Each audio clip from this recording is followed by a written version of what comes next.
Hello everyone.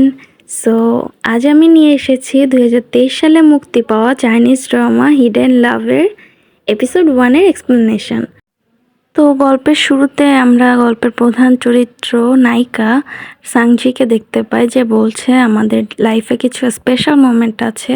আর তারপর আমরা গল্পের প্রধান চরিত্র নায়ক দুয়ান জিয়াসুকে দেখতে পাই, যাকে দেখে সাংজি বলছে সে তাকে দ্বিতীয়বারের মতো এত ক্লোজলি দেখতেছে। তো এরপর আমরা চলে যাই তারা প্রথম কিভাবে এবং কখন দেখা করলো। গল্প চলে যায় অতীতে, সাংজি যখন সে 8th গ্রেডে ছিল এবং সে ক্লাসে অমনোযোগী ছিল। এরপর টিচার তাকে মনোযোগী হতে বললেও সে অমনোযোগীই থেকে যায়। এরপর শিক্ষক রেগে গিয়ে বলে আগামীকাল তোমার গার্ডিয়ানকে নিয়ে আসবে। তো এরপর সাংজি তার ভাই সাংইয়ানকে টেক্সট করে আসতে বলে বাসায়, কিন্তু তার ভাই না করে দেয়। পরক্ষণে দেখা যায় ফু জেং শু নামে একজন ক্লাসমেট তার সাথে লাইব্রেরিতে যেতে চাইলে সাংজি না করে সেখান থেকে চলে যায়। এরপর সে আবারও চেষ্টা করে তার ভাইকে কনভিন্স করার, কিন্তু সাংইয়ান পাত্তাই দেয় না। তো সাংজি তাকে সিলি ডগ বলে তার বাসায় চলে যায়। তখন তার মা বলে যে ইয়ান বাসায় এসেছে। এটা শুনে সে খুবই খুশি হয়ে যায় এবং তখনই সে প্রথমবারের মতো দুয়ান জিয়াসুকে দেখে। তাকে দেখে সে কিছুক্ষণ অবাক হয়ে তাকিয়ে থাকে, বলে তুমি কি প্লাস্টিক সার্জারি করেছো? তখন দুয়ান জিয়াসু বলে যে কাছে এসে দেখো আমার ফেসে কোনো সমস্যা আছে কিনা। এরপরই পেছন থেকে সাংজির ভাই সাংইয়ান চলে আসে। আর তখন সাংজি তার ভাইকে জিজ্ঞেস করে যে কে ইনি। তখন দুয়ান নিজেই এগিয়ে এসে বেন্ড ডাউন হয়ে নিজের পরিচয় দেয় সাংজির কাছে, যে সে ইয়ানের রুমমেট ও ফ্রেন্ড। তারপর ইয়ানের কাছে সে জিজ্ঞেস করে আমরা কি একই রকম দেখতে, কারণ তোমার বোন ভুল করে আমাকে তুমি মনে করেছিল। আর এরই মাধ্যমে সাংইয়ান একটু রেগে গিয়ে দুই ভাই বোনের মধ্যে একটু খুনসুটি দেখতে পাই আমরা। তো সাংজি ইয়ানের কাছে হেল্প চাইলে ইয়ান না করে দেয়। এতে জি কান্না শুরু করে এবং মাকে ডাকতে থাকে, বলে যে ইয়ান আমাকে মেরেছে। আর তারপর মাও এসে ইয়ানকে নিয়ে বকাঝকা করতে থাকে।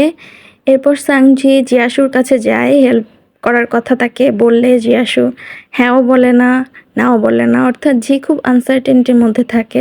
তো এরপর সাংজির মা জিয়াসুকে ডিনার পর্যন্ত থাকতে বললে সে ডিনার পর্যন্ত থাকতে পারে না, কারণ তার পার্ট টাইম জব আছে। এতে জি একটু ডিসঅ্যাপয়েন্টেড হয়ে যায় এবং যার সময় জিয়াসু বলে উইল মিট নেক্সট টাইম সাংজি বাই।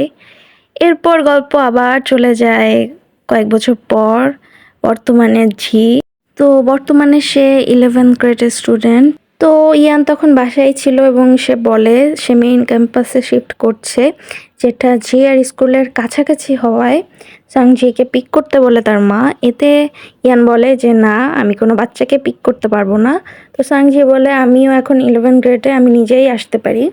এরপর ইয়ান তার বাবাকে বলে আমি কি তোমার কার্ড নিতে পারি, কারণ আমার রুমমেটেরও লাগেজ নিতে হবে। এটা শুনে সাংজি জিজ্ঞেস করে কোন রুমমেট, কিন্তু ইয়ান কিছুই বলে না। সাংজি তখন বলে আমি কি তোমাকে সাহায্য করতে পারি মুভ করতে। এতে ইয়ান অনেক শকড হয়ে বলে আমি কি ভুল শুনলাম। এরপর সাংজি অনেক জোরাজোরি করতে থাকে, কিন্তু ইয়ান নিতে চায় না। কিন্তু সাংজি ফ্যামিলিকে কনভিন্স করে ফেলে। তো পরদিন সাংজি ইয়ানের ক্যাম্পাসে গিয়ে তাকে কল দিলে ইয়ান বলে যে সে ব্যস্ত, কিন্তু সে মোটেই ব্যস্ত ছিল না, সে আসলে গেম খেলছিল। এরপর সাংজি তার বাবার কার্ড দেখে ও পুতুলটি দেখে নিজের কোলে নেয়। আর তখনই পেছন থেকে জিয়াসুকে দেখে, আর জিয়াসু তখন সাংজিকে চিনে ফেলে।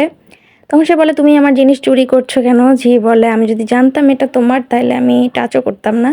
তখন জিয়াসু বলে আমি কিন্তু তোমার অনেক বড় ফেভার করেছিলাম, মনে আছে? জি তখন উত্তর দেয় না। তো দোয়ান জিয়াসু বলে আর স্কিডিং, তুমি পুতুলটি নিতে পারো। তখন জি বলে আমি 11th গ্রেডে পড়ি, এখন আমি পুতুল নিয়ে খেলি না। জিয়াসু বলে ঠিক আছে তাহলে আমি এটা ফেলে দেই। তো জি বলে আচ্ছা আমি এর সাথে কিছুক্ষণের জন্য খেলতে পারি। তখন জি তার পুতুলটা নিয়ে জিয়াসুর সাথে উপরে যায়। তো উপরে গেলে ভাইকে সে কনফ্রন্ট করার সময় তার ভাই ইয়ান তাকে চকলেট দিয়ে থামায়। এখন অন্যান্য রুমমেটরাও সাংজিকে গ্রিট করে। এরপর জিয়াসু তাকে লিটল গার্ল বললে সাংজি বলে আই এম নট লিটল। তখন জিয়াসু বলে ঠিক আছে তাহলে শুধু গার্ল। এরপর তারা লাঞ্চ করার জন্য বাইরে যেতে চাইলে জিয়াসু যেতে চায় না, কারণ তার পার্ট টাইম জব রয়েছে। এটা দেখে জি আবারও ডিসঅ্যাপয়েন্টেড ফিল করে। তো জিয়াসু চলে যাওয়ার পর সাংজি, ফেই, অর্থাৎ অন্যান্য একটা রুমমেটকে জিজ্ঞেস করে জিয়াসুর কোনো গার্লফ্রেন্ড আছে কিনা যে তাকে এই পুতুলটি দিয়েছে। তখন সে বলে না নেই, তো জি মনে মনে খুশি হয়। এরপর সাংজিকে লাঞ্চে নিয়ে যাওয়ার কথা বললে সাংজিও যেতে চায় না। তো সাংজি বাসায় যে দেখে সে ভুল করে একটা এক্সারসাইজ খাতা জিয়াসুর টেবিলে রেখে আসছে। সাংজির স্কুলে ভাই সেজে যাওয়ার কথা ছিল, তো সাংজি জিয়াসু বলে যে সে পরদিন মনে করছিল স্কুলের আগেই তার খাতা নিয়ে আসবে যাতে সে এসেটা লিখতে পারে। এরপর জি সময় মতো জায়গায় পৌঁছালেও জিয়াসু তখনও আসে নাই। এরপর গল্প চলে যায় অতীতে, যেদিন জিয়াসুকে সাংজির গার্ডিয়ান হিসেবে যেতে হবে। তো সাংজি ভাবতেছিল যে জিয়াসু হয়তো আসবে না। আর এরই মাধ্যমে আমাদের এপিসোড 1 শেষ হয়ে যায়। তো কেমন লাগলো আপনাদের, আপনারা কমেন্ট করে জানাবেন। And thanks for watching.